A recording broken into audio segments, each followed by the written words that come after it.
What if I told you that right now, this very moment, there's an entire world inside your mind that you've never truly explored? A realm where forgotten memories, hidden wisdom, and answers to your most profound questions are waiting to be discovered.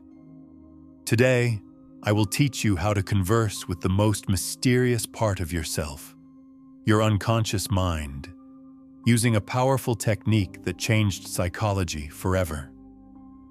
And unlike most self-help advice, this method was created by someone who went to the edge of madness to develop it. Welcome back to our series on ancient wisdom for modern life.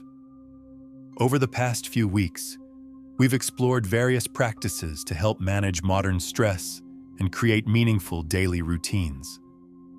Last week, we delved into Marcus Aurelius's morning routine and how to start your day like a Roman emperor. Today, we're shifting from ancient Rome to the depths of the human psyche, with Carl Jung's revolutionary technique called active imagination. This isn't just another mindfulness practice. It's a radical method for conversing directly with your unconscious mind. Before we begin, I must be clear. What we're exploring today is powerful. Jung initially feared publishing his work on this technique because he understood its potency. When practiced correctly, active imagination can profoundly transform your relationship with yourself, but it requires respect and a careful approach. So, who was Carl Jung, and why should we care about his methods? Jung was a Swiss psychiatrist and psychoanalyst who founded analytical psychology. Initially a colleague of Sigmund Freud, Jung later broke away to develop his theories about the human psyche, including the concepts of the collective unconscious, archetypes, and psychological types that gave us terms like introvert and extrovert that we still use today. But his most personal and profound contribution came from a dark period in his own life. Jung's journey. Between 1913 and 1916, as World War I engulfed Europe, Jung later experienced his confrontation with the unconscious. He began having disturbing visions and dreams that he feared might indicate he was losing his mind. Instead of suppressing these experiences, Jung made a courageous decision to engage with them deliberately. While fully awake, he would enter his unconscious mind and document what he found. The result was The Red Book, a stunning manuscript filled with vivid paintings and writings documenting his inner journeys. This book remained private until its publication in 2009, after Jung's death. During this period, Jung developed what he would later call active imagination, a method for dialoguing with unconscious aspects of the mind. He described it as a method of introspection for observing the stream of interior images. Unlike passive daydreaming, active imagination involves conscious participation in the unfolding inner narrative. Think of it this way. If dreams are like watching a movie where scenes unfold beyond your control, active imagination is like stepping into a virtual reality experience where you can interact with the characters and influence the story, all while remaining fully aware that you're engaging with aspects of your psyche. Jung believed this technique could help bridge the conscious and unconscious minds, leading to greater psychological integration and what he called individuation, becoming the person you were meant to be. What is active imagination? So, what exactly is active imagination? At its core, it's a process where you consciously engage with unconscious content, allowing images, emotions, and inner figures to emerge while actively participating in the experience. In Jung's own words, active imagination is a method of introspection for observing the stream of interior images. It's a way to give voice to parts of yourself that usually remain hidden or silent. 4 key aspects distinguish active imagination from simple daydreaming. 1. Conscious participation. Unlike passive fantasies or dreams, you remain fully awake and aware. 2. Autonomous expression. You allow unconscious content to be expressed freely without conscious interference. 3. Interaction. You engage in dialogue or interaction with the figures or images that appear. 4. Integration. You reflect on the experience afterwards, seeking to understand and integrate the insights gained. When done correctly, active imagination creates what Jung called the transcendent function, a bridge between conscious and unconscious that leads to a more unified psyche. Modern neuroscience offers fascinating insights into why this technique might work. Research suggests that visualization activates many of the same neural pathways as actual experiences. When we engage in active imagination, we're creating new neural connections and potentially rewiring our brains in beneficial ways. One study at the University of Colorado found that imagination can impact our brains and bodies in ways that significantly affect our well-being. Other research shows that similar visualization practices can reduce pain, speed healing, aid recovery from trauma, improve sleep, and reduce anxiety and depression. But most importantly, active imagination helps us access what Jung called the self, the organizing center of the entire psyche that contains our fullest potential. Safety first, precautions for inner work. Before diving into the practical aspects of active imagination, we must discuss safety. This technique isn't for everyone, and certain precautions must be taken. First, active imagination is not recommended for people experiencing active psychosis or schizophrenia, severe personality disorders, difficulty distinguishing reality from fantasy, overwhelming trauma symptoms. If you're currently in therapy or under psychiatric care, consult your mental health professional before attempting this practice. For those who are psychologically stable, here are critical safety guidelines. 1. Start slowly and gently. Begin with brief sessions of 5 to 15 minutes. Don't dive into the deepest waters immediately. Like physical exercise, psychological work requires gradual conditioning. 2. Create safe boundaries. Always have a clear beginning and end to your practice. I recommend using physical cues like lighting a candle to begin and extinguishing it to end, or simply setting a timer. 3. Stay grounded. Keep one foot in everyday reality.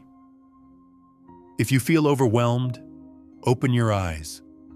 Look around the room and name 5 things you can see, 4 things you can touch, 3 things you can hear, 2 things you can smell, and 1 thing you can taste. 4. Respect your limits. If something feels too intense or threatening, you can pause, take a break, or stop entirely. This is your practice and you remain in control. 5. Have support available. Ideally, practice when someone trustworthy is nearby or available by phone. Consider working with a Jungian analyst or therapist trained in depth psychology for deeper work. 6. Record your experiences. Keep a journal dedicated to your active imagination experiences. This creates a psychological container and helps with integration. 7. Integrate before proceeding. Take time to reflect on and integrate one experience before rushing into another. Jung emphasized that the goal isn't just to have enjoyable inner experiences and incorporate them into your daily life. Remember Jung's warning. The danger of active imagination is that it can resemble schizophrenia. However, the key difference is that you maintain conscious awareness and control in active imagination. You can always return to normal consciousness. As Jung stated, in active imagination, the expectation is that the conscious mind will react and interact with the unconscious material as it emerges. This conscious interaction is what makes the practice therapeutic, rather than potentially destabilizing. The practice, step-by-step guide. Now, let's explore how to practice active imagination. I'll outline a basic 4-step process based on Jung's approach. Step 1. Preparation, setting the stage. Find a quiet, private space where you won't be disturbed. Sit comfortably, but not so comfortably that you'll fall asleep. Take several deep breaths to center yourself. Have your journal and pen ready to record your experience afterwards. Set a clear intention for your practice. I am opening to unconscious wisdom while remaining present and aware. Step 2. Initiation, beginning the journey. There are several ways to initiate active imagination. Focus on a recent dream image that had emotional power. Pay attention to a strong emotion you're currently experiencing. Visualize a door, path, or threshold, and imagine crossing it. Ask a specific question to your unconscious. Use a bodily sensation as a starting point. Whatever approach you choose, the key is to focus your attention while remaining receptive to what emerges. Step 3. Engagement, the heart of the practice. Once an image, figure, or scene appears, observe it without judgment or interpretation. Allow it to move, change, or speak on its own. Engage in dialogue if appropriate. Ask questions. Who are you? What do you want me to know? Remain curious rather than controlling. The critical skill is balancing conscious participation with allowing the unconscious to express itself freely. Don't force the imagery or put words in the mouths of the figures you encounter. As Jung said, the key to active imagination is restraining the conscious waking mind from exerting influence on internal images as they unfold. Step 4. Integration, bringing it back. When you sense the session is complete or your timer sounds, thank the figures or images you encountered. Visualize yourself returning to ordinary consciousness. Ground yourself physically. Feel your feet on the floor. Take deep breaths. Immediately write down or record your experience. Reflect on what happened without over-analyzing. Integration continues in the hours and days that follow. Pay attention to how the experience affects your dreams, moods, and insights. Let me offer a personal example of what active imagination might look like. Share a brief example of an active imagination session, perhaps starting with an emotion like anxiety, watching it take form as a nervous figure, engaging in dialogue with it, and discovering that it's trying to protect you from something. Remember that active imagination takes many forms. Some people experience vivid visual imagery, while others hear voices or feel sensations. There's no right way to experience it. Journaling exercises. Now, explore specific journaling exercises that can enhance your active imagination practice. These written forms of active imagination are especially valuable for those who don't experience strong visual imagery. Exercise 1. Dialogue writing. This is perhaps the most direct form of written active imagination. Begin by writing a question to a specific part of yourself or your unconscious in general. Then allow a response to come through your hand without censoring or controlling it. Continue the dialogue, alternating between your conscious and the other voice. Note any tone, vocabulary, or perspective shifts that might indicate different parts of yourself speaking. Exercise 2. Character encounter. Write about meeting a figure from a dream or your imagination. Describe their appearance, manner, and energy in detail. Ask them questions and record their answers. Inquire about their role in your life and what they need from you. Exercise 3. Symbol exploration. Choose a symbol that has appeared in your dreams or that you feel drawn to. Describe it in vivid detail. Ask the symbol to reveal its meaning or purpose in your life.